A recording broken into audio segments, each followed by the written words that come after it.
महाराष्ट्र के अंदर महानगर पालिका का जो इलेक्शन डिक्लेयर हुआ है, पूरे महाराष्ट्र के मुतअद्दिद शहरों में समाजवादी पार्टी अपने एजेंडे के मुताबिक इलेक्शन में उतर रही है।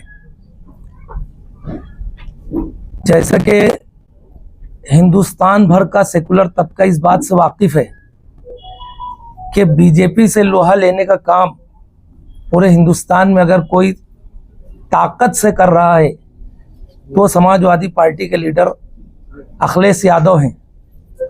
और महाराष्ट्र के अंदर जब भी किसी भी शहर में अक़लियतों के ऊपर या दबे पिछड़े के ऊपर कोई जुल्म और ज़्यादती होती है तो महाराष्ट्र समाजवादी पार्टी के सदर अबू आसिम आज़मी वहां पहुंचकर मजलूमों की दादरसी करते हैं और उनको इंसाफ मिले इसके लिए जद्दोजहद करते हैं। मालेगांव शहर में भी समाजवादी पार्टी शुरू दिन से निहाल साहब के खानवादे से आज तक कभी भी किसी भी वक्त फ़िरका परस्तों से समझौता नहीं किए।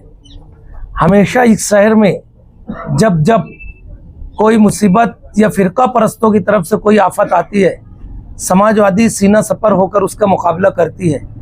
उसकी एक सीधी सी मिसाल है कि जिस वक्त शहर का बच्चों और ख़वातीन का जो हॉस्पिटल ट्रांसफ़र हो रहा था आउटर में, तो समाजवादी के ही वर्कर और उनके लीडरान थे जो शिवाजी के मुजस्समे के पास धरना देकर उस ट्रांसफ़र होने वाले हॉस्पिटल को रुकवाए थे। आज समाजवादी पार्टी जो इलेक्शन में उतर रही है तो उसके पेश नज़र ये बात ख़ास तौर से है कि जिस तरीके से किरेट सोमैया जैसा शख्स शहर में आकर धांधली करके अलग अलग मुद्दों पर शहर को बहका कर परेशान करने की कोशिश कर रहा है, तो ऐसे हालात में समाजवादी पार्टी अपनी भूमिका निभाने के लिए पूरी तरह तैयार है और ऐसे उम्मीदवारों को मैदान में ला रही है जो पढ़ा लिखा हो, बाशऊर हो, तजुर्बेकार हो। और इस सिलसिले की दूसरी कड़ी, पहली कड़ी के तौर पर 8 उम्मीदवारों का इससे पहले डिक्लेयर पार्टी की तरफ से हो चुका था। आज दूसरी लिस्ट जारी हो रही है। इस लिस्ट में हम लोगों ने 6 उम्मीदवारों को नाम डिक्लेयर करना है। सबसे पहले वार्ड नंबर 7 से वहाँ के सिटिंग उम्मीदवार अब्दुल बाकी राशन वाले साहब वार्ड नंबर 7 से समाजवादी पार्टी के उम्मीदवार होंगे। उसके बाद वार्ड नंबर 7 से मोहम्मद मुस्तकीम मोहम्मद मुस्तफ़ा डिग्निटी वार्ड नंबर 7 से उम्मीदवारी करेंगे। वार्ड नंबर 7 में तीसरी जो लेडीज़ उम्मीदवार होगी साजिदा बानो शेख कलीम, मालेगांव शहर पार्लियामेंट्री बोर्ड ने उस वार्ड से साजिदा बानो शेख कलीम का नाम तय किया है। शेख करीम। चौथा नाम है रुखसाना नूर मोहम्मद।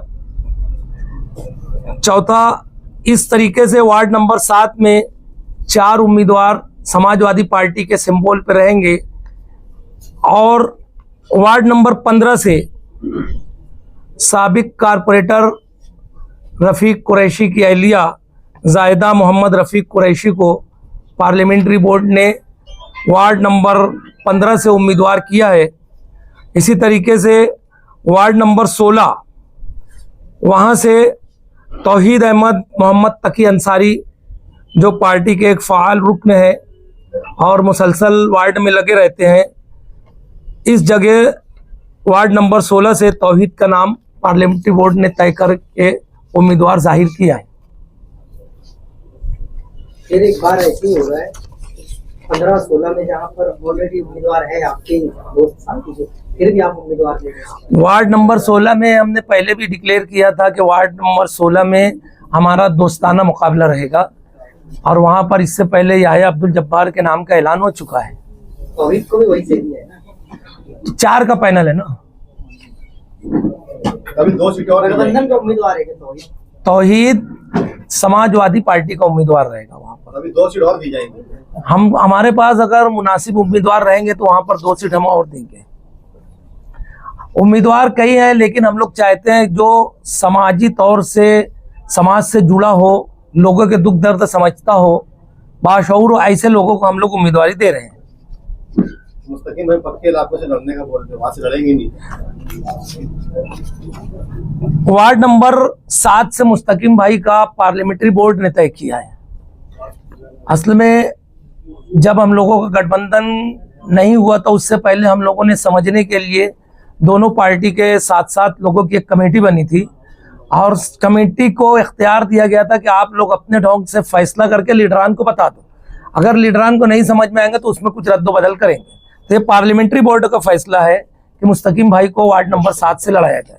समाजवादी की जो सदर है वो भी कच्चे इलाके से लड़ रहे, युवा नेता भी कच्चे इलाके से लड़ रहे। बात पक्के इलाकों की और इलेक्शन कच्चे इलाकों से। बात पक्के इलाके में भी हमारे उम्मीदवार रहेंगे और कच्चे इलाकों में भी उम्मीदवार रहेंगे। हम लोग पूरे शहर में काम करते हैं, एक इलाके में तो काम करते नहीं है। क्या ऐसा इरादा है कि मुस्तकिम भाई 2 जगह से चुनाव लड़ेंगे? आगे अगर कुछ ऐसी जरूरत पड़ी तो पार्लियामेंट्री बोर्ड उनको दूसरी जगह से खड़ा भी कर सकती है, लेकिन अभी तक के एक वार्ड का हम लोगों ने तय किया है। वार्ड नंबर 7 में चारों उम्मीदवार समाजवादी के ही सिंबल से लड़ेंगे। चारों उम्मीदवार समाजवादी पार्टी के साइकिल निशान पर उम्मीदवारी करेंगे। ये जो 2 लेडीज नाम है जरा उसको खुलासा कर दीजिए, मतलब वो एक रुखसाना है और दूसरा एक है साजिदा बानो शेख करीम। उस वार्ड के काफी दिनों से सोशल फील्ड में नुमाया काम करते रहते हैं, मेडिकल कैंप मुख्तलिफ काम के। उस वार्ड में जब आप जाएंगे और जमील सेठ का नाम बोलेंगे तो हर कोई पहचान जाएगा कि जमील सेठ कौन है। वो मुसलसल वार्ड में लगे रहते हैं और वार्ड लोगों की शिद्दत से चाहत है कि जमील सेठ की को उम्मीदवारी दी जाए। तो जमील सेठ को जब बातचीत की है तो उन्होंने अपनी वालदा का नाम दिया है, तो साजिदा बानो उनकी वालदा का नाम है। इस तरीके से उस वार्ड से जमील सेठ की वालदा साजिदा बानो उम्मीदवारी करेंगे समाजवादी से। दूसरा जो है रुखसाना नूर मोहम्मद, ये जो मोहम्मद हुसैन अंसारी साहब हैं तो ये उनकी हमशीरा है, उनकी बहन है।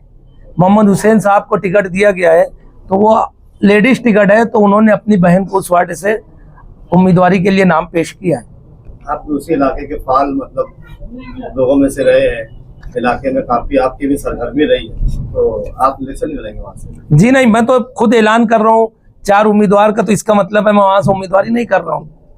कब भरेंगे आप? फॉर्म भरेंगे, फॉर्म का जो मुद्दत है मुद्दत के अंदर सब फॉर्म भर देंगे।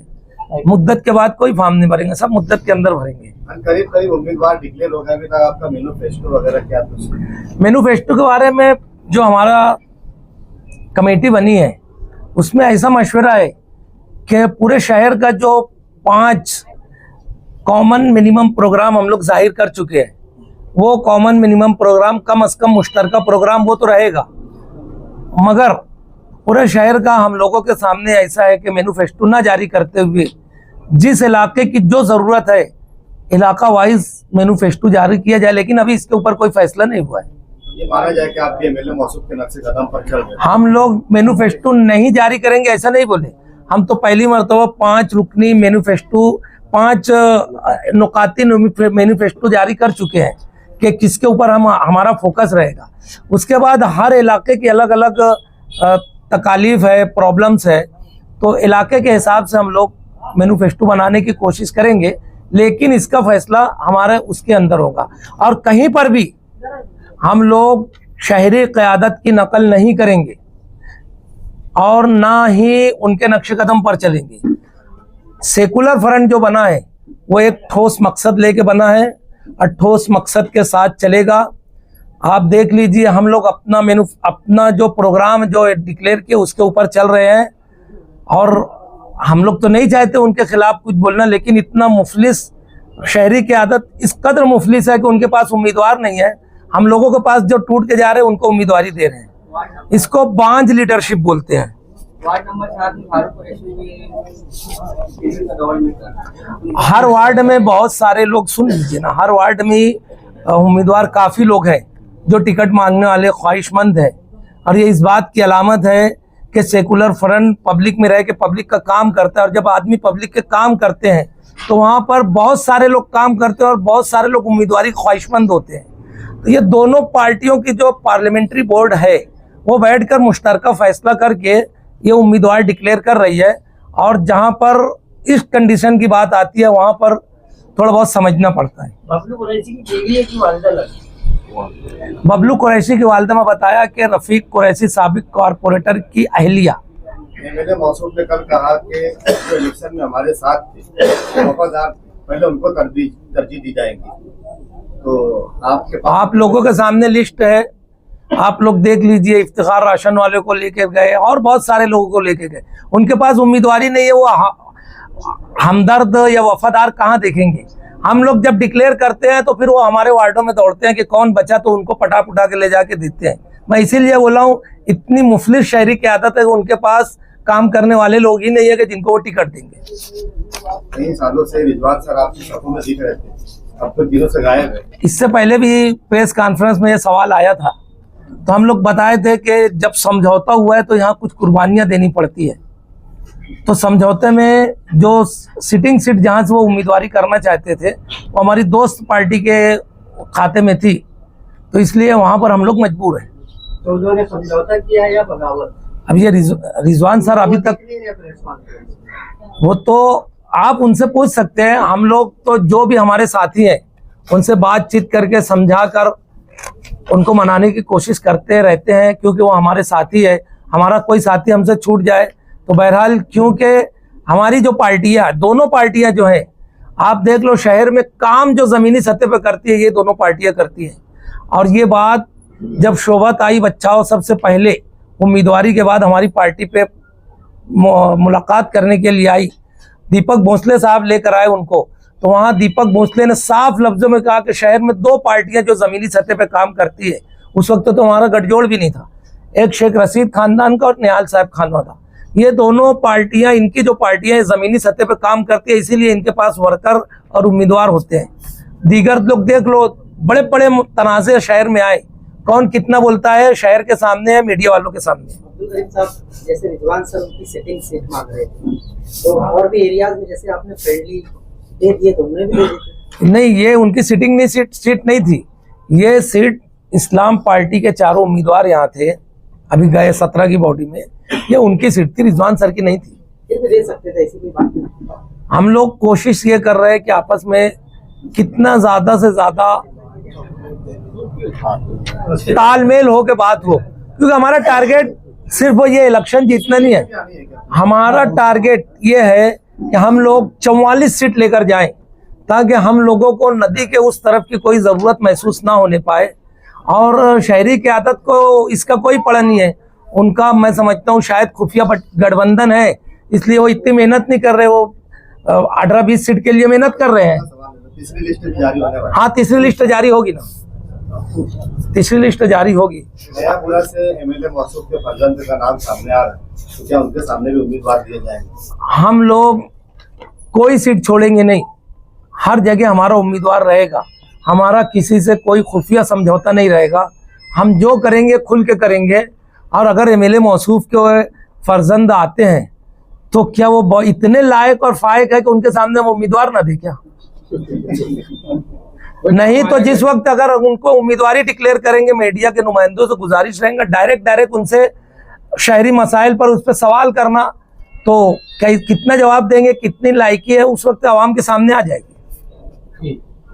और कोई